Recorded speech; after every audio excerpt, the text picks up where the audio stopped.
الحمد لله رب العالمين والصلاة والسلام على أشرف الأنبياء والمرسلين أما بعد فأعوذ بالله من الشيطان الرجيم بسم الله الرحمن الرحيم وإذا سألك عبادي عني فإني قريب آمنت بالله صدق الله مولانا العظيم درود شریف پڑھ لیں اللہم صلی علی روح محمد فی الارواح اللہم صلی علی جسد محمد فی الاجساد اللہم صلی علی قبر محمد فی القبور اللہم رب الحل والحرام ورب البیت الحرام ورب المشعر الحرام ورب الرکن والمقام ابلغ سیدنا و مولانا محمد منا السلام۔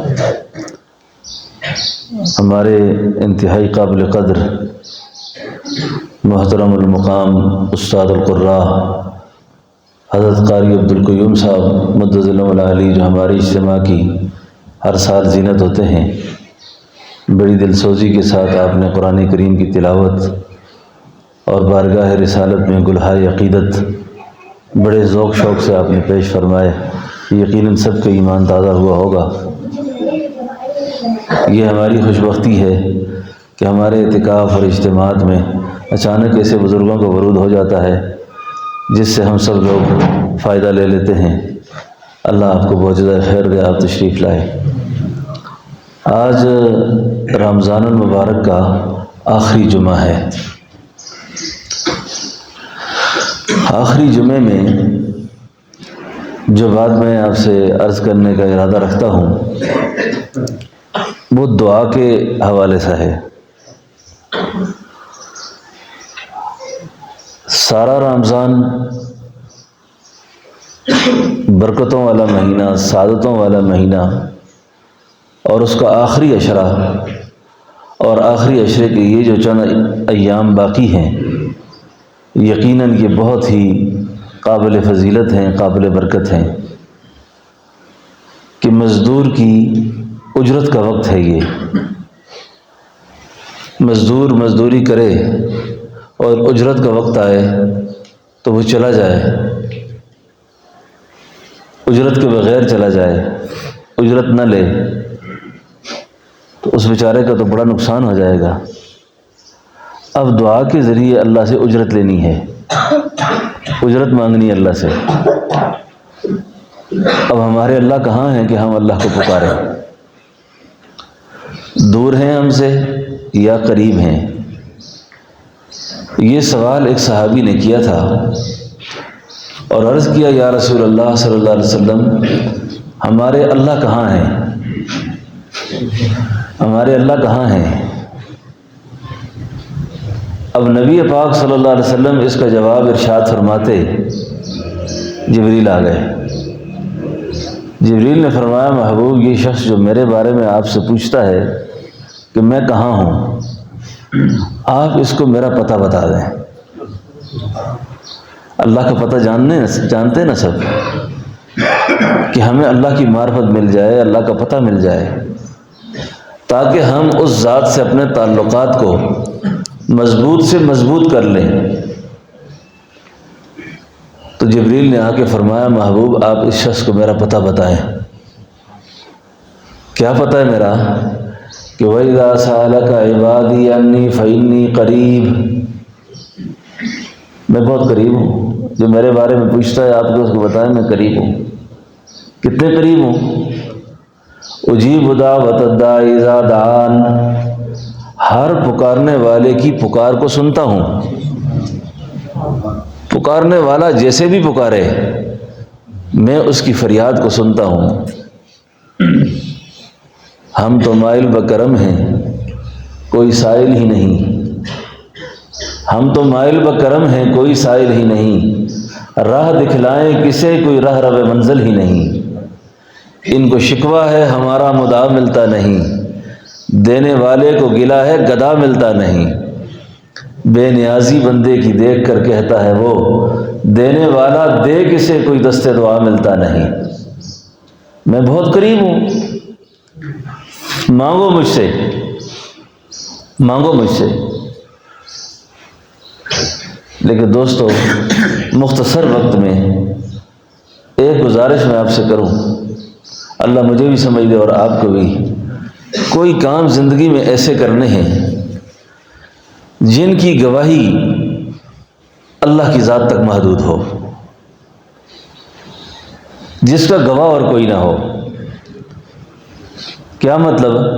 کہ وہ اتنے اخلاص والے ہوں، اتنی رضا والے ہوں کہ جب مجھ پہ موت کا وقت آ بنے یا کوئی ایسی آزمائش اور پریشانی متوجہ ہو جائے تو میں اس عمل کو اللہ کے سامنے بطور دعا کے وسیلہ کے پیش کر سکوں میں اللہ کے سامنے۔ جب آپ غور کریں، میں غور کروں اس بات پر کہ ہمارے پاس کچھ ایسے اعمال ہیں، ہم نے تو داد بہت سمیٹی ہے، ہم نے تو تعریفیں بہت سنی ہیں، اور اسی کی چاہت میں ہماری زندگی گزر گئی ہے۔ میں بہت سخی ہوں، میں نیک ہوں، میں حاجی ہوں، میں نمازی ہوں، میں تبلیغی ہوں، میرے اندر یہ کمال ہیں، یہ خوبیاں ہیں۔ اب تک ساری کی ساری نگاہ ہماری اپنے ان کمالات کے اوپر ہے، اور جب تک اپنے کمالات سے دستبرداری نہیں ہوگی، اپنی خوبیوں سے دستبرداری نہیں ہوگی، اور اپنے کسی کمال کو اور خوبی کو کا انتساب اپنی طرف نہیں ہوگا، اللہ کی ذات کی طرف ہوگا، پھر ہمیں اللہ ملیں گے،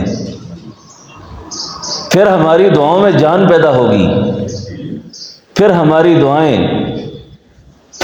دعائیں اللہ تک پہنچیں گی۔ باقی غرض کے وقت اللہ کو یاد کرنا، مطلب کے وقت اللہ کو یاد کرنا، یہ تو کوئی کمال اور خوبی کی بات نہیں ہے۔ یعنی ہر وقت ہر حال میں ہمارے کام اللہ کے لیے ہوں۔ اس میں یہ جو بات میں نے عرض کی کہ کچھ نیکیاں ایسی رکھنی، کچھ اعمال ایسے کرنے جن کے گواہ اللہ کی ذات خود ہو، اللہ ہو، اور اللہ کو پتہ ہو یہ اللہ بندے نے میرے لیے کیا ہے، صرف میرے لیے کیا ہے۔ اور یقین جانیں کہ جب بندہ یہ کہتا ہے نا کہ اللہ یہ صرف تیری وجہ سے ہے، اور اللہ ہی کو بھی پتہ ہے کہ یہ میری وجہ سے ہے، اب جس وقت اس پر کوئی مشکل آ بنتی ہے نا، اس کی وہ نیکی اور وہ عمل اس کے سامنے آگے کھڑا ہو جاتا ہے، پریشان نہیں ہونا۔ تو آخر دیکھیں زندگی کا وقت تو بڑی تیزی سے گزر رہا ہے، ہم ایسے اعمال کب کریں گے؟ یہی دنیا کے لیے سارا کچھ کرتے رہیں گے، یہی سب کچھ دنیا کے لیے ہوتا رہے گا، اپنے انجام کے لیے اور اپنی آخرت کے لیے ہم کیا کر رہے ہیں اور ہمیں کیا کرنا چاہیے۔ حدیث کے اندر ایک واقعہ آتا ہے جس کو حدیث غار کہتے ہیں۔ وہ جو غار والی حدیث ہے نا، اس غار والی حدیث کے اندر 3 لوگوں کا ذکر ہے۔ وہ جو 3 لوگ تھے نا، وہ کسی سفر میں گئے اور ایک غار میں پھنس گئے، غار میں کی تاریکی میں پھنس گئے، پہاڑ سرک کر نیچے آ گیا، اب یہ لوگ اندر بند ہو گئے۔ جب اندر بند ہوئے نا، اب تینوں پریشان ہیں، غار میں ہیں۔ تینوں نے مشورہ کیا، یار کوئی ایسا عمل اللہ کو پیش کرے کہ جس وجہ سے یہ غار کا منہ کھلے اور ہم یہاں سے نکل جائیں۔ آئی پریشانی، اب تینوں نے عمل پیش کیے۔ ایک نے عمل پیش کیا پہلے، پھر دوسرے نے کیا، پھر تیسرے نے کیا۔ اب میں جو چاہ رہا ہوں، ہمارا جو مقصود ہے اس وقت کہ ہمارے پاس بھی ایسے کوئی اعمال ہوں، اللہ ہمیں آزمائشوں میں نہ رکھے، اللہ ابتلاؤں میں نہ رکھے ہمیں، لیکن ایک آزمائش جس سے تو کوئی نہیں بچ سکتا، وہ حسن خاتمہ کی ہے، موت کے وقت کی ہے۔ نہ جانے کون کتنا عرصہ کومے میں پڑا رہے، کون کس کس حال میں رہے، نہ موت آئے نہ زندگی وہ کام کی۔ یہ کوئی تھوڑی ابتلا ہے، یہ کوئی تھوڑا امتحان ہے کہ بیمار تو خود اپنی بیماری اور پریشانی میں ہو اور اس کے ساتھ رہنے والے اس سے زیادہ عذاب میں ہوں۔ ایسے اوقات سے بچنے کے لیے، ایسے اعمال، ایسی نیکیاں جو نیکیاں اللہ کی بارگاہ تک پہنچیں اور ہمیں اس الجھن سے نکال دیں۔ دعا کرو اللہ پاک سب پر موت کا وقت اللہ آسان کرے، آسان کے یقین جانو موت کی سختی دیکھ کر بڑی پیاری اولاد نے ماں باپ کے مرنے کی التجائیں کی، دعاؤں کا اہتمام کیا کہ یا اللہ اس باپ کو مار دے، میرے ماں کو مار دے۔ اتنے محسن رشتوں کے لیے بد دعا زبان پر آئی، اور بعد میں وہی والدین کہ وہی اولاد پریشان ہوئی کہ ہم نے اپنے والدین کے لیے ایسا کیوں کیا، لیکن تھک جاتے ہیں، پریشان ہو جاتے ہیں۔ تو اس لیے دوستو ایسے اعمال کی کوشش کرنی چاہیے، اور یہ التجا بھی کرنی چاہیے کہ یا اللہ ہماری وجہ سے ہماری اولادیں کسی امتحان میں نہ آ جائیں۔ ہمارے بزرگوں کا تو اس قدر اہتمام تھا، مفتی اعظم پاکستان مفتی شفیع صاحب رحمۃ اللہ علیہ ایک دفعہ دعا کرنے لگے کہ یا اللہ مجھے رمضان میں موت نہ دے۔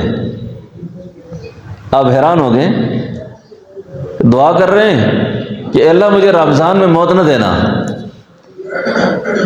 مولانا مفتی تقی عثمانی صاحب فرماتے ہیں میں نے کہا حضرت یہ کیا دعا کر رہے ہیں، لوگ تو التجا کرتے ہیں کہ اللہ مجھے رمضان میں موت دے، یہ رمضان کی موت کی فضیلت ہے۔ فرمایا یہ بات مجھے بھی پتہ ہے، یہ رمضان کے موت کے بڑے فضائل ہیں، لیکن میں نہیں چاہتا کہ میری وجہ سے میرے متعلقین، شاگرد، مریدین اور میری اولاد روزہ بھی ہو اور گرمی بھی ہو، میری وجہ سے پریشان ہو، میری وجہ سے پریشان ہو۔ میں اپنی وجہ سے آپ کو آزمائش میں نہیں رکھنا چاہتا کہ میری وجہ سے آپ کو تکلیف پہنچے۔ تو ایسے اعمال کرنا کہ ہماری وجہ سے کسی کو بھی تکلیف نہ پہنچے۔ جب وقت نزع ہو، دنیا سے جانے کا وقت ہو، تو ہم بخیر و عافیت ایمان کی حالت میں دنیا سے رخصت ہو جائیں۔ تو اس کے لیے کوئی ایسے اعمال، ایسے کام کرنا ہے کہ وقت نزع کی یہ التجا ہماری اللہ کے ہاں قبول ہو۔ تو وہ غار کے اندر جو 3 لوگ گئے نا، ان تینوں نے ایک ایک دعا کی، اور ایک ایک دعا کرنے کی وجہ سے پہاڑ کا دروازہ کھلا، راستہ کھلا، اور تینوں بخیر و عافیت باہر چلے گئے۔ اب وہ 3 باتیں کیا ہیں؟ ان میں 3 باتوں میں سے پہلی بات یہ ہے کہ ایک نے ہاتھ کھڑے کیے اور کھڑے کر کے اس نے دعا کی، اے میرے اللہ میری ایک درخواست ہے آپ سے کہ میں نے ایک عمل ہے جو صرف تیری وجہ سے کیا تھا اور تجھے پتہ ہے۔ وہ کیا ہے؟ میں بکریاں چرایا کرتا تھا،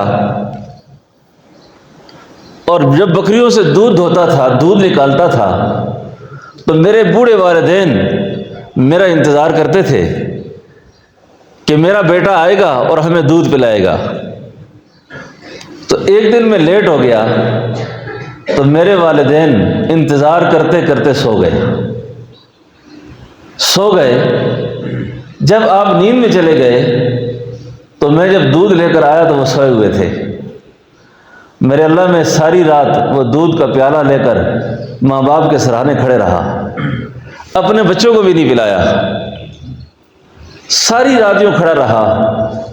اٹھانا میں نے بے ادبی سمجھا کہ آپ سوئے ہوئے ہیں، آپ کو تکلیف نہ پہنچے۔ ساری رات کھڑا رہا، اور جب صبح ہوئی اپنی طبیعت کے مطابق جب ان کی آنکھ کھلی تو میں نے دودھ پیش کر دیا۔ کہا یا اللہ اگر یہ عمل میں نے تیری وجہ سے کیا تھا نا، آج مجھے اس غار کی وحشت سے آزاد کر دے، آج مجھے غار کی اس وحشت سے آزاد کر۔ اب جس وقت یہ دعا کی، پہاڑ ہلنا شروع ہو گیا۔ خوب کہا ہے کسی شاعر نے، کسی اللہ والے نے، میرا پیغام پہنچا دیا جا کے مکان سے لا مکان، میرا پیغام پہنچا دیا جا کے مکان سے لا مکان، اے میری آہ بے نوا تو نے کمال کر دیا، اے میری آہ بے نوا تو نے کمال کر دیا۔ یہ جب آہ بے نوا نکلتی ہے نا، اللہ کو تو پتہ ہے سب کچھ کہ کون کتنا بزرگ ہے، کون کتنا نیک ہے، کون کتنا، متقی ہے، اللہ تو سب کچھ جانتے ہیں۔ اب یہ جو دعا کا وسیلہ پیش کیا کہ یا اللہ میں نے ماں باپ کے احترام میں ساری رات کھڑے ہو کے گزارا اور ان کے احترام میں ساری رات دودھ لے کے کھڑا رہا، اگر یہ عمل میرا تیری وجہ سے تھا تو اللہ آج غار کی وحشت سے مجھے آزاد کر۔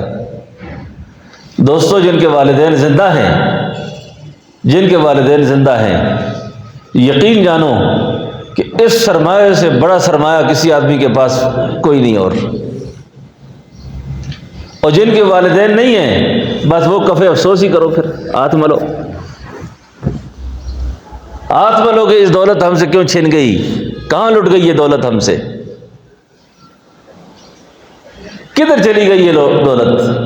اب صاحب فقراء بیٹھے ہیں، سالکین بیٹھے ہیں، کوئی اللہ کی رضا کی خاطر کتنا مراقبہ کرتا ہے، کتنا مجاہدہ کرتا ہے، کتنا ذکر کرتا ہے، لیکن ہمارے اس طریقے کے جو سرخیل ہیں، ہمارے اس طریقے کے جد اعلیٰ ہیں، حضرت بایزید بسطامی رحمۃ اللہ علیہ 12 سال تک 15 سال تک جنگلوں میں ریاضت کرتے رہے، اللہ کو ڈھونڈتے رہے، اللہ کو پاتے رہے۔ 12-15 سال کے بعد ماں کا خیال آیا، باپ کا خیال آیا کہ گھر جانا چاہیے، گھر جانا چاہیے۔ کہتے ہیں کہ سحری کے وقت گھر پہنچے، سحری کے وقت دروازے پہ کھڑے رہے کہ ماں باپ شاید سوئے ہوئے ہوں، اٹھانا مناسب نہیں۔ نالی میں جب پانی چلا نا، پانی، اندازہ ہو گیا کہ میری ماں تہجد کے لیے اٹھ گئی ہے، میرے باپ تہجد کے لیے اٹھ گئے ہیں، دروازے پر دستک دی۔ کہتے ہیں کہ مائیں وہ ہوتی ہیں جو اپنی اولاد کی دستک کو بھی پہچان لیتی ہیں، اولاد کی دستک کو پہچان لیتی ہیں کہ یہ میرا بیٹا آیا ہے۔ دروازے پر دستک دی، ماں نے پوچھا کون ہو؟ کہا بایزید ہوں، بایزید ہوں۔ آگے ماں نے دروازہ کھولنے سے پہلے کیا کہا پتہ ہے؟ اوہ میرے اللہ، یہ 12 سال تک تجھے ڈھونڈنے گیا تھا، تو ابھی تک نہیں ملا اس کو؟ اے اللہ، میں اس بے نوا کی فریاد کو سن، میری التجا کو سن، میرے اس بیٹے کو اپنا مقرب ولی کر دے، اللہ اس کو مقرب ولی کر دے۔ آج دنیا بھر کے اولیاء کرام کی جو سند ہے ولایت کی، سند ہے سلوک کی، اس میں جب تک بایزید بسطامی کے دروازے سے نہ گزرے تو سند مکمل نہیں ہوتی۔ تو ماں کی دعا اور التجا کہاں لے گئی بندے کو؟ تو والدین کا احترام، والدین کے احترام نے کہاں پہنچا دیا؟ غار سے نکل گئے۔ اب دوسرے آدمی نے دعا کی، دوسرے نے بھی ایک عمل پیش کیا، دوسرے نے ایک عمل پیش کیا اور بڑا عجیب عمل پیش کیا۔ اس نے دوسرے نے کہا یا اللہ، میرا بھی ایک عمل ہے اور میں وہ تیری بارگاہ میں پیش کر رہا ہوں۔ وہ عمل یہ ہے کہ یا اللہ، ایک شخص نے میرے ساتھ مزدوری کی تھی اور جب اجرت لینے کا وقت آیا، میں آیا گھر سے باہر اسے پیسے دینے کے لیے، تو وہ چلا گیا تھا۔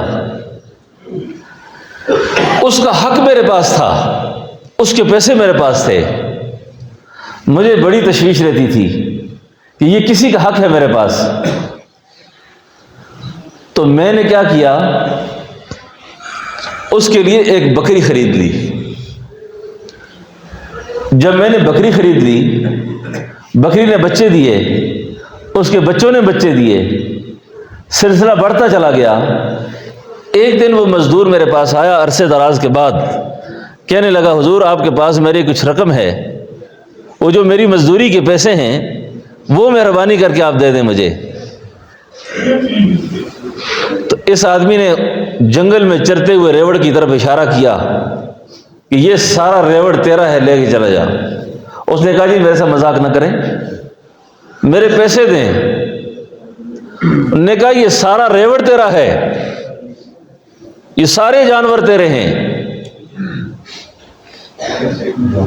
کہنے لگا یا اللہ جس وقت اس غریب نے، اس مزدور نے ریوڑ کو اپنے آگے کیا اور اپنے گھر لے جانے لگا، اس ریوڑ کو لے جاتا وقت جو اس کو خوشی ہوئی تھی، اس کو جو اطمینان ہوا تھا، میرے اللہ یہ کام میں نے صرف تیرے لیے کیا تھا، اللہ یہ صرف اور صرف تیرے لیے تھا، اگر یہ عمل میرا قبول ہے تو یا اللہ مجھے اس غار کی وحشت سے آزاد کر دے۔ پہاڑ کا دروازہ مزید کھل گیا۔ اب تیسرے کی دعا بھی بڑی عجیب تھی۔ تیسرے نے پتہ کیا کہا؟ تیسرے نے کہا یا اللہ ایک خاتون میرے پاس آئی، ایک خاتون آئی میرے پاس، اس خاتون نے مجھ سے کہا کہ میں پریشان ہوں، مجھے کچھ قرض چاہیے، مجھے کچھ قرض چاہیے۔ میں نے اس کو کہا کہ قرض تو دوں گا پر تیرے ساتھ میں منہ کلا کروں گا، بدکاری کروں گا۔ وہ خاتون اتنی مجبور تھی، اتنی پریشان حال تھی کہ وہ گناہ کرنے پر بھی آمادہ ہو گئی، بدکاری پر بھی راضی ہو گئی۔ حالات سارے سازگار تھے، میرے نفسانی جذبات عروج پر تھے اور میں بدکاری کے پورے موڈ میں تھا۔ جب میں نے گناہ کا ارادہ کیا، عورت کے قریب گیا تو وہ عورت کانپنے لگ گئی، رونے لگی اور رو کر کہنے لگی او میرے اللہ، میں اگر غریب نہ ہوتی، تنگ دست نہ ہوتی، پریشان نہ ہوتی تو میں کبھی اس شخص کے پاس نہ آتی، یا اللہ یہ مجھے غریبی اور مسکینی اس کے پاس لائی ہے۔ یہ شخص کہتا ہے کہ جس وقت میں نے اس کو روتے دیکھا، پریشان دیکھا کہ وہ اللہ کو ناراض نہیں کرنا چاہتی، تو یا اللہ میں نے باوجود قوت اور طاقت کے اس سے منہ کالا نہیں کیا۔ میرے اللہ اگر یہ عمل میں نے تیری وجہ سے کیا تھا، تیری وجہ سے کیا تھا اور تو اس عمل کا گواہ ہے، تو میرے اللہ مجھے آج اس غار سے باہر کر دے۔ کہتے ہیں کہ غار کا دروازہ کھلا، تینوں لوگ باہر آ گئے۔ تو اپنے اعمال میں، اپنی زندگی میں بندے کو ایسے کام ضرور کرنے چاہیے، ایسے اعمال ضرور کرنے چاہیے کہ جن اعمال کی وجہ سے بندہ اللہ کے ہاں سرخور ہو سکے۔ ورنہ دوستو کئی ساری ہماری چیزیں ایسی ہیں جو ریاکاری کی نظر ہو جاتی ہیں، دکھلاوے کی نظر ہو جاتی ہیں، اور ہمارے جذبات، ہمارے احساسات، ان کے پیچھے کوئی نہ کوئی ایسا جذبہ ہوتا ہے کہ جو عمل اللہ کی شایع نشان نہیں ہوتا، اللہ کے شایع نشان نہیں ہوتا۔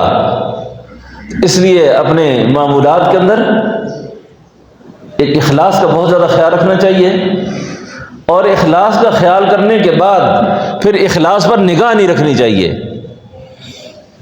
اخلاص بھی ہو، پھر اخلاص کے بعد اخلاص پر نگاہ بھی نہ ہو کہ میں نے یہ کام اللہ کے لیے کیا ہے، پتہ نہیں اس کی شایع نشان ہے بھی کہ نہیں، پتہ نہیں میں اس کو اخلاص گنتا ہوں، اللہ کے ہاں بھی اخلاص ہے کہ نہیں، یہ اللہ کے ہاں بھی یہ اخلاص ہے کہ نہیں ہے۔ اس لیے امام ربانی حضرت مجدد الافسانی رحمۃ اللہ علیہ کا ارشاد ہے کہ علم ہو، علم کا احساس نہ ہو، عمل ہو، عمل کا احساس نہ ہو، اخلاص ہو، اخلاص کا احساس نہ ہو۔ فرمایا جو اس کے بعد جو معرفت نام آپ نے سنا ہے نا، معرفت کا، معرفت فرمایا ان تینوں کاموں کے بعد ہے، اللہ کی پہچان اس کے بعد نصیب ہوتی ہے۔ ورنہ دعوے انسان کے اندر رہیں تو دعوے کی وجہ سے اللہ کے یہاں کوئی مقام نہیں آدمی کا۔ دیکھو نہ آپ کو کوئی ہے نہ میرا کچھ ہے، میں نے نہیں چاہا تھا کہ میں یہاں بیٹھوں گا، آپ نے نہیں چاہا تھا کہ آپ یہاں بیٹھیں گے، اللہ نے کر دیا بس۔ کسی کو یہاں بٹھایا، کسی کو وہاں بٹھایا، یعنی کوئی کمال اپنا تو نہیں نا، کسی کو مالدار بنا دیا، کسی کو غریب بنا دیا جی، کسی کو صحت مند کر دیا، کسی کو بیمار کر دیا، کس کو کیا دیا کس کو کیا نہ دیا. تو یہ سارے کام تو اللہ کے ہیں. اپنی کیا چیز ہے کہ جس پہ بندہ اترائے؟ اپنی کوئی چیز ہے؟ تو اس لیے دوستو اللہ رب العالمین کا شکر بھی ادا کرتا رہے آدمی، اور اللہ رب العالمین سے گڑ گڑا کے دعائیں بھی مانگتا رہے آدمی، اور دعا کی التجائیں بھی کرتا رہے آدمی. اور اس کے ساتھ ساتھ یہ بات عرض کروں کہ جیسے ہم اپنے لیے دعا کرتے ہیں نا، اس طرح ہمارے اندر ایسی صفات ہونی چاہیے کہ ہم دعا لینے والے ہو جائیں. دعا لینے والے. آپ والد صاحب سے کہیں، والدہ سے کہیں، بزرگوں سے کہیں جی میرے لیے دعا کرو. والدین تو بڑی نافرمان سے نافرمان اولاد ہو، اس کو بھی یہی کہتے ہیں کہ اللہ اس کو ٹھیک کر دے، اللہ اس پہ رحم کر دے. بد دعا بالکل آخری سٹیج ہوتا ہے. لیکن ہمیں یہ چاہیے کہ ہم اپنے بڑوں سے دعا لینے والے ہو جائیں. دل خوش ہو گیا، دعا دعا ہے. دل خوش نہیں ہے کسی سے تو جتنا مرضی ہے کوئی کسی کو کہے، وہ دعا دعا نہیں ہوتی. حدیث کی کتابوں میں آتا ہے کہ رسول اللہ صلی اللہ علیہ وسلم قضاء حاجت کے لیے تشریف لے جا رہے ہیں. ایک صحابی نے دیکھا کہ آپ جا رہے ہیں اور جب آپ واپس آئیں گے تو طہارت کے لیے آپ دوبارہ جائیں گے. تو صحابی نے پانی کا لوٹا بھرا، آپ کے پیچھے پیچھے چلنا شروع ہو گیا، پیچھے پیچھے چلنا شروع ہو گیا. جب آپ قضاء حاجت سے فارغ ہو کے آئے، صحابی نے پانی کا لوٹا پکڑایا. اللہ اکبر. جب پانی کا لوٹا دیا نا، پانی کا لوٹا دیا، اللہ کے نبی اتنے خوش ہوئے، اتنے خوش ہوئے، اتنے خوش ہوئے. آپ کی زبان مبارک پہ آیا، مانگو کیا مانگتا آج؟ بولو نا سبحان اللہ. مانگو کیا مانگتا ہے؟ مانگ کیا مانگتا ہے آج؟ صحابی نے غور کیا کہ آج نبوت کے دریا نے جوش مارا ہے، نبوت کے دریا نے جوش مار لیا. ایک پانی کا لوٹا اور نبوت کی زبان سے آواز آ رہی ہے، مانگو کیا مانگتا ہے آج تو. ہم جیسا دنیا دار ہوتا تو دنیا کو کودا مانگ لیتا، چیزیں مانگ لیتا، مکان مانگ لیتا، درہم دینار مانگتا، کہتا میرا گریڈ سیکیور ہو جائے، نوکری اور اچھی ہو جائے. ہائے ہائے، صحابہ کی نگاہ مستقبل پر تھی، آخرت پر تھی. اس صحابی نے بڑی عجیب بات کی. اس نے کہا یا رسول اللہ، اللہ سے دعا کریں کہ اللہ مجھے جنت میں آپ کا پڑوسی کر دے. اللہ جنت میں مجھے آپ کا پڑوس کر دے. میری اور آپ کی جنت میں دیوار ایک ہو، ہماری دیوار سانجھی ہو، ایک ہو. مجھے جنت میں آپ کا پڑوس چاہیے. غور کریں آپ، ایک پانی کا لوٹا دیا، اس لیے کسی کا جوتا ٹھیک کر لینا، کسی کے جوتے اٹھا لینا، اور کسی کا کوئی اکرام کر دینا، کسی کو کوئی ہدیہ پیش کر دینا، کسی کی خدمت کر لینا. ہمارے یہاں ایک رواج بن گیا ہے، مہمان آئے گا، مہمان کو کہیں گے جی آپ نے کوئی روٹی ووٹی کھانی ہے، کوئی چائے شائے پینی ہے. یہ آدھا انکار ہوتا ہے. یہ کیا ہوتا ہے؟ آدھا انکار. میرے لائق کو خدمت ہے، یعنی سمجھیں کہ یہ بندہ آدھا انکار کر چکا ہے، آدھا آپ سے کروا رہا ہے. بات سمجھ گئے میری؟ اب یہ ہے کہ کسی کا جوتا اٹھا دیا، کسی کی کوئی خدمت کر لی، آئے ہوئے مہمان کو بغیر کہے ہوئے پانی پیش کر دیا. اس کو نہ پوچھیں کہ آپ نے چائے پینی ہے کہ نہیں پینی. انتہائی درجے کی بے تکلفی ہو، سمجھے کہ یہ آدمی بھی کوئی ایسا نخرے وخرے نہیں کرے گا، سیدھی سیدھی بات کرے گا، تعلق بہت قوی ہے. آپ نے چائے آپ کے لیے لے آؤں؟ ہم کہہ گئے جی نہیں. پھر سمجھ آتی ہے بات. اب مہمان آیا ہے تو آپ اس سے پوچھتے ہیں چائے پئیں گے آپ؟ حدیث شریف میں آتا ہے کہ جب مہمان آتا ہے اور آپ نے اس کو کچھ کھلایا پلایا نہیں، اس کو اکرام نہیں کیا، تو وہ آپ ایسے ہیں جیسے آپ کسی مردے کے پاس گئے تھے۔ زندوں کی تو یہ علامت ہی نہیں ہے۔ زندہ تو کچھ نہ کچھ اکرام کرتا ہے، چائے پوچھتا ہے، پانی پوچھتا ہے، خدمت کرتا ہے۔ اب یہ بات نہ پوچھے کہ والد صاحب سے پوچھے، والد صاحب کو پیسوں کی ضرورت ہے آپ کو، اوہ دینے ہیں تو پوچھو نا، خدمت کرو، اکرام کرو، اور دعا لینی ہے تو اس صحابی نے جس طرح بغیر پوچھے ہوئے لوٹا اٹھا کے چلے گئے، اور نبوت نے کہا کیا مانگتے ہو؟ اس نے کہا میں جنت میں آپ کا پڑوس مانگتا ہوں۔ اللہ کے حبیب نے کیا ارشاد فرمایا؟ فرمایا ایک کام آپ کو کرنا ہے، ایک کام آپ کو کرنا ہے۔ وہ کیا ہے؟ فرمایا سجدوں میں کمی نہ کرنا، سجدے میں کمی نہ کرنا۔ نماز کی طرف اشارہ کیا کہ نماز نہ چھوڑنا۔ باقی اللہ سے میں دعا کرتا ہوں کہ اللہ اس شخص کو جنت میں میرا پڑوسی کر دے، اللہ اس شخص کو میرا پڑوسی کر دے۔ تو ایک پانی کا لوٹا دے کر کتنا بڑا سودا کر لیا، کتنا بڑا سودا ہو گیا، کتنی بڑی جنت خرید لی۔ ظاہر حضور کا جو شخص پڑوسی ہوگا اس کا حساب کتاب بھی نہیں ہوگا، اس کے ساتھ تو وہاں اور کوئی معاملات نہیں ہوں گے کہ بندہ حضور کا تعلق دار ہے، آپ کا پڑوسی ہے، وہ تو سیدھا گیا۔ اس لیے دوستو دعائیں کی نہیں جاتی، دعائیں لی جاتی ہیں، دعا لی جاتی ہے، اور دعا کرو کہ اللہ پاک ہم سب کو دعا لینے والا کر دے، دعا لینے والا کر دے۔ تو اکثر ایک شعر ہم پڑھتے ہیں نا، نہ جانے کون شخص دعا کرتا ہے، نہ جانے کون شخص دعا کرتا ہے، میں ڈوبتا ہوں سمندر اچھال دیتا ہے۔ بعض اوقات بندے کے اپنے اعمال کچھ اتنے اچھے نہیں ہوتے، لیکن اس کے پیچھے ایک دعاؤں کا سلسلہ ہوتا ہے، ایک دعاؤں کا سلسلہ ہوتا ہے، اور وہ دعائیں بندے کو کنارے لگا دیتی ہیں، پار کر دیتی ہیں اس کو۔ اس لیے اپنے پیچھے بھی اور اپنے لیے کوئی دعاؤں کا سلسلہ ضرور رکھو۔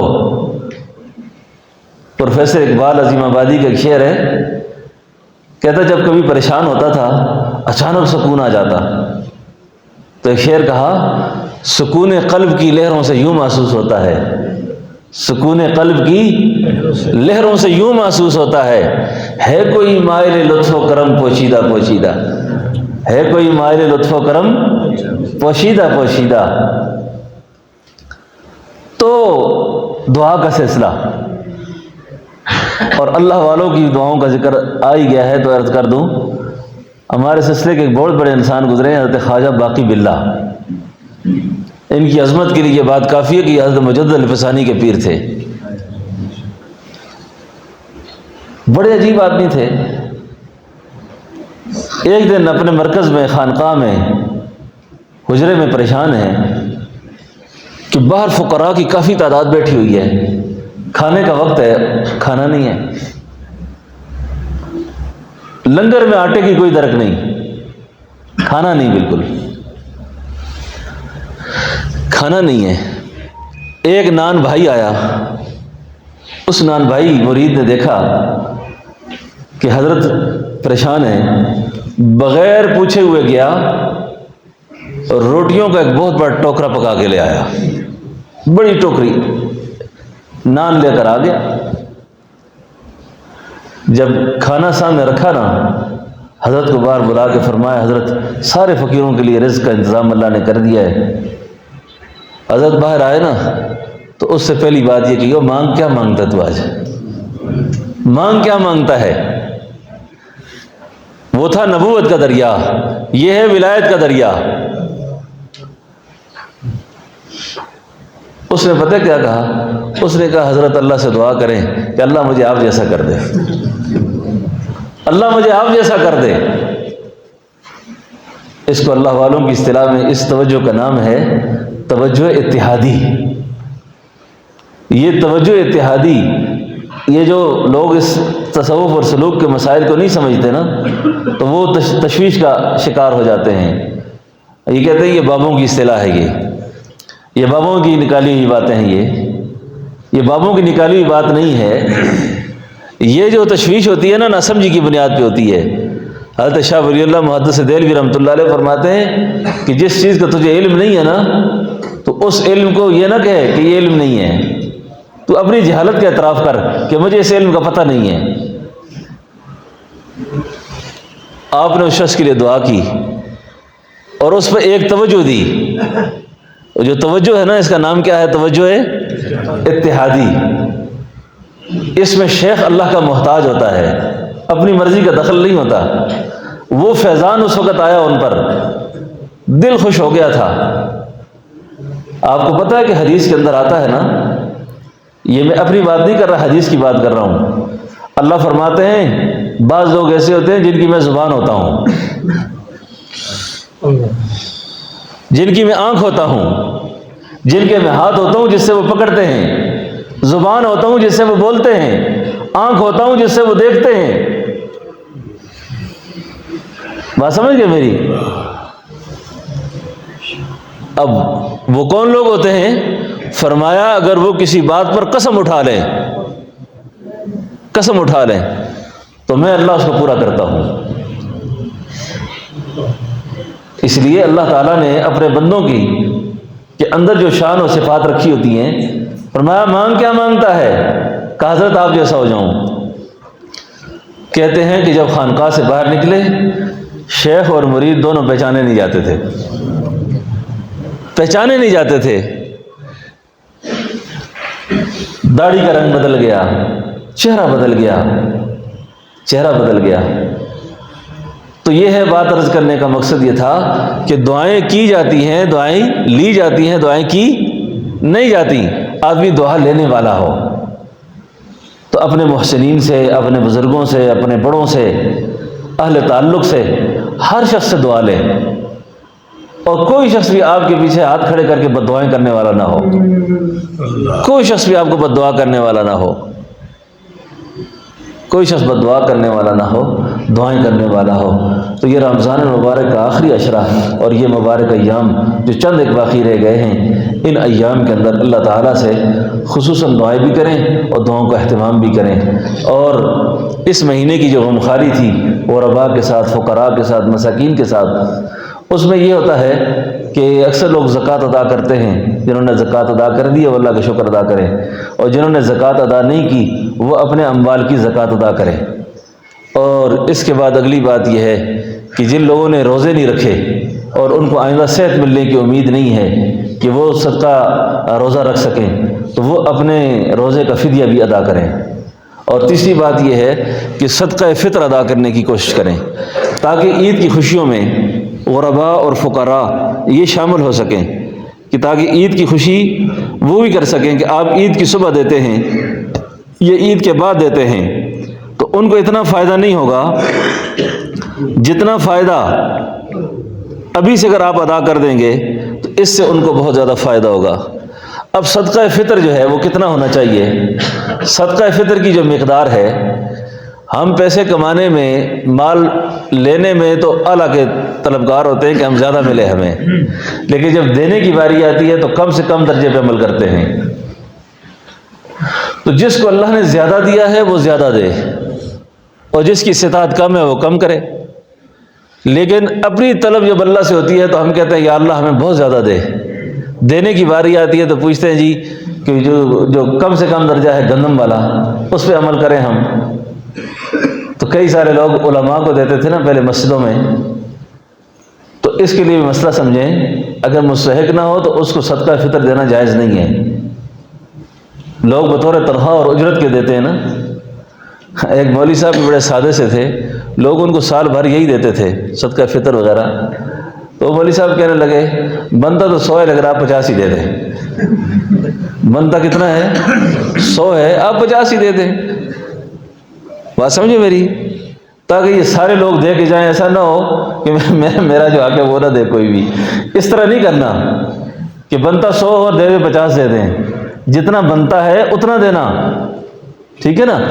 اس میں یہ ہے کہ جو گندم کی ہے نا، گندم یعنی گندم جو ہے وہ 320 روپے فی کس ہے، 320 روپے فی کس، اور جو ہے وہ 700 روپے فی کس ہے، 700۔ اور کھجور جو ہے اچھی والی 3.5 کلو کے حساب سے احتیاطاً اس کی تقریباً قیمت بنتی ہے 2250 روپے کھجور کی۔ اور کشمش جو ہے میوہ جو ہے وہ تقریباً بنتا ہے 3600 روپے کا، یعنی فی کس 3600، فی کس 2250، 700 اور 320۔ اب جو روزوں کا فدیہ ہے، اب روزوں کے فدیے کا اگر آپ حساب لگائیں گے تو گندم کے حساب سے پورے مہینے کا جو فدیہ بنے گا وہ 9600 بنے گا، 9600، احتیاطاً 10,000 کر دیں۔ اور جو کے حساب سے جو روزوں کا فدیہ دے گا پورے مہینے کا وہ تقریباً 21,000 روپے بنتا ہے۔ اور کھجور کے حساب سے اگر دے گا تو 67,500 روپے بنتا ہے، اور کشمش کے حساب سے دے گا تو 1,08,000 روپے بنتا ہے، 1,08,000 روپیہ یہ روزوں کے فدیے کا حساب ہے مہینے کے اعتبار سے۔ تو صدقہ فطر ادا کرنا، صدقہ فطر ادا کرنا اور روزوں کا فدیہ ادا کرنا، یہ کوشش کریں کہ اس کا اہتمام پہلے سے کر لیں۔ ایک بات اور عرض کروں، اکثر مدارس میں جیسے ہمارا مدرسہ ہے، ہمارا مزاج نہیں ہے کبھی اپیل کرنے کا جی آپ ہمارے مدرسے میں یہ دے دیں، تو اکثر ساتھی دیتے ہیں، یہیں پر چلتا رہتا نظام۔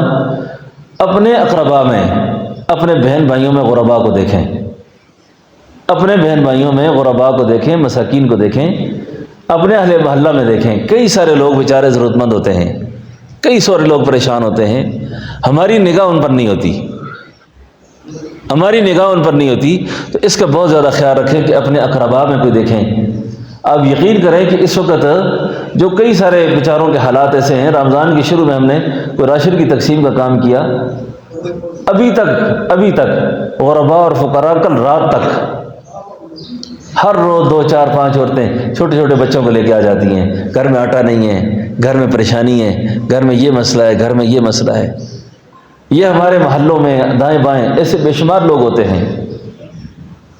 مدارس کے ساتھ تعاون کرنا تو بہت اعلیٰ درجہ ہے، لیکن میں نے کئی دفعہ سوچا ہے کہ مدارس کا نظام اللہ تعالیٰ برکت سے چلا دیتے ہیں، چلتا رہتا ہے، نہ ہو تو قرض آ جاتے ہیں، پھر بھی نکل جاتا ہے۔ تو اس طرح ایسے سفید پوش لوگوں کا، ایسے غرباء کا بہت زیادہ خیال رکھیں، ایسے لوگوں کو بہت زیادہ خیال رکھیں۔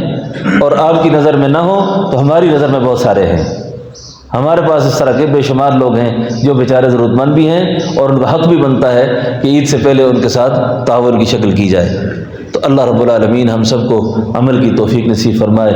ربنا تقبل منا انک انت السمیع العلیم۔ عید کی نماز کی کیا اوقات ہیں دائما جی؟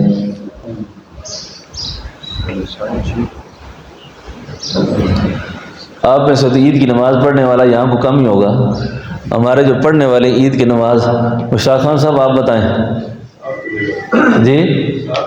7 بجے جی؟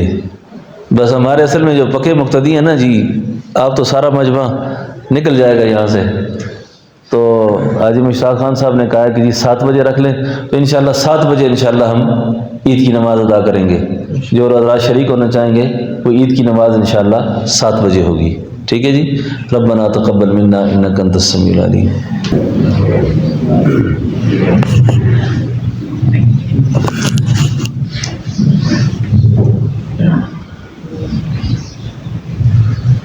اللهم صل على محمد تبارك يا ذا الجلال والإكرام، سمعنا وأطعنا غفرانك ربنا وإليك المصير۔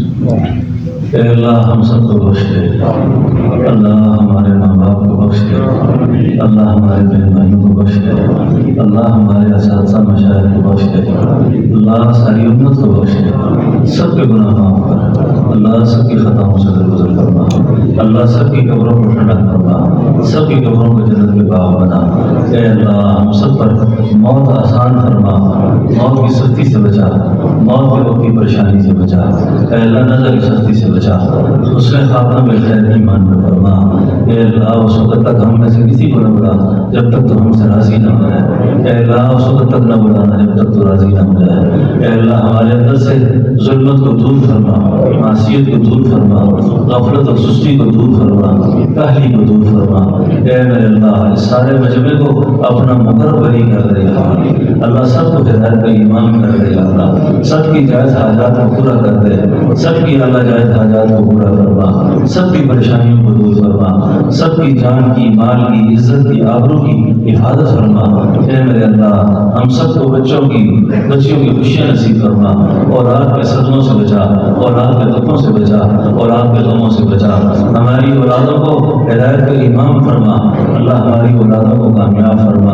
اے میرے اللہ، ہم سب کے حال میں رحم فرما، اللہ ہم سب کے حال میں رحم فرما، ہمیں معذور نہ کرنا، ہمیں محتاج نہ کرنا، شرم و حیا والی بیماریوں سے اللہ ہماری حفاظت کرنا، اللہ شرم و حیا والی بیماریوں سے ہماری حفاظت کرنا۔ اے اللہ، بری موت سے بچانا، اسپتالوں میں پڑے بھرنے سے بچانا، یا اللہ جب موت کا وقت آئے بخیر و عافیت دنیا سے رخصت کرنا۔ اے اللہ، ہماری وجہ سے ہماری اولادوں کو پریشان نہ کرنا، ہماری اولادوں کو آزمائش میں ڈالنا، ہماری اولاد کو دکھ میں ڈالنا، یا اللہ ہم پہ رحم فرمانا، ہم پہ آسانی کرنا۔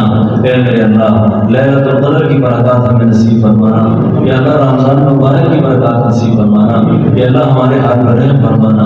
یا اللہ ہم گناہگار ہیں، سیاہگار ہیں، خطاکار ہیں، جو بھی ہیں یا اللہ آپ کے محبوب کی امتی ہیں، یا اللہ آپ کے محبوب کی امتی ہیں، یا اللہ ہم پر رحم کر دینا، یا اللہ یا اللہ ہم پر رحم کر دینا، یا اللہ ہمیں معاف کر دینا، یا اللہ آپ کو کوئی پوچھنے والا نہیں، یا اللہ تو ہمیں فضل کر دینا، یا اللہ اے اللہ تو آپ کو کوئی پوچھنے والا نہیں، آپ ہم پر رحم کر دینا، یا اللہ اے اللہ ساری امت مسلمان کی اللہ حفاظت فرمانا، خصوصاً فلسطین کے مسلمانوں کی اللہ مدد فرمانا، اے اللہ فلسطین والوں کی مدد فرمانا، مجاہدین اسلام کو فتح نصیب فرمانا، جو ظالموں کی جیل قید میں ہیں اللہ انہیں رہائیاں نصیب فرمانا، اے اللہ جو ظالموں کی جیل قید میں ہیں انہیں رہائی نصیب فرمانا، یا اللہ حماس کے مجاہدین کی اور جہاں دنیا بھر میں مجاہدین دشمن کے خلاف اثر بیکار ہیں اللہ ان کی مدد فرمانا، یا اللہ ان کی مدد کرنا۔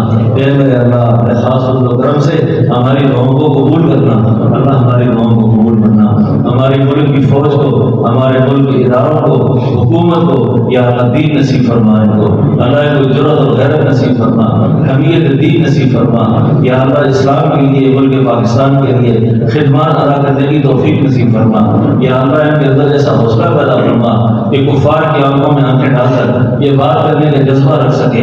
اے اللہ ایسی لیڈرشپ اور ایسی قیادت ہمیں نصیب فرما، اے اللہ ایسی قیادت ہمیں نصیب فرما، اس ملک کو اسلام کی بہار نصیب فرما، اس ملک کو اسلام کی بہار دکھا۔ اے میرے اللہ اس سارے مجمع سے راضی ہو جا، سب کی جائز حاجات کو پورا فرما، جنہوں نے دعاؤں کا لکھا ہے کہا ہے ہم سے دعاؤں کی امید رکھتے ہیں، اے اللہ اے اللہ اے اللہ اپنے خاص فضل و کرم سے ان سب کی دعاؤں کو قبول فرما، یہ بیمار ہیں گھروں میں اسپتالوں میں رحم فرما، اللہ ہماری اس مسجد مرکز کی تعمیرات کے کام بہت سے باقی ہیں، یا اللہ غیب کے خزانوں سے اس کی تعمیرات کی صورت پیدا فرما، یا اللہ غیب کے خزانوں سے ہماری مسجد کی تکمیل کی صورت پیدا فرما، یا اللہ غیب سے اسباب مہیا فرما، یا اللہ غیب سے اسباب مہیا فرما، ہمارے مدرسے کی، ہماری خانقاہ کی، ہمارے اس مرکز کی اللہ حفاظت فرما، ہر طرح کے خطرات سے خلفشات سے اللہ محفوظ فرما، یا اللہ شرک سے، بدعات سے، رسومات جاہلیہ سے، ہر طرح کے فتنوں سے ہماری اس مرکز کی حفاظت فرما۔ صلی اللہ تعالی علی خیر خلقہ محمد وعلی آلہ وصحبہ اجمعین برحمتک یا ارحم الراحمین۔